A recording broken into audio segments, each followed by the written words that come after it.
white middle-class girl experiences a small problem that seems very big to her, but is solved in about 100 pages. That story after the news.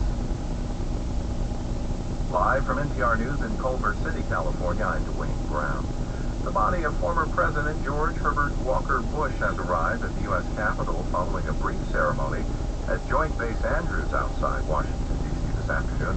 Bush died on Friday, and his casket will be on public view for the next few days.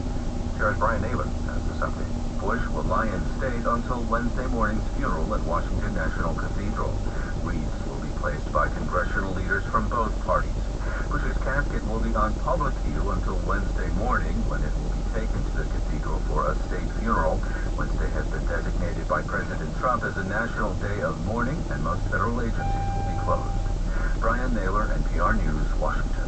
A new independent autopsy in the fatal police shooting of a black man in Alabama on Thanksgiving night shows he was shot from the back by an off-duty police officer who was working as private security at the mall.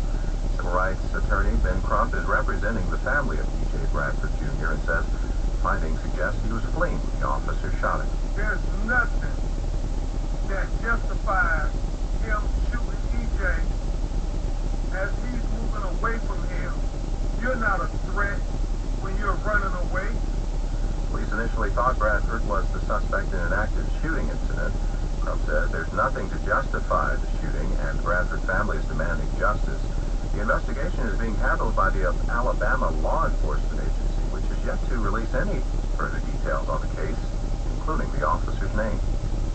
In Paris, more than 100 people were injured, 412 arrested during France's worst urban riot in a decade, with dozens of cars torched.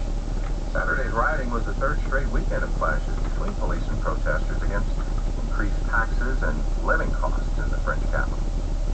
You're listening to NPR News. From the WLRN newsroom, I'm Alexander Gonzalez.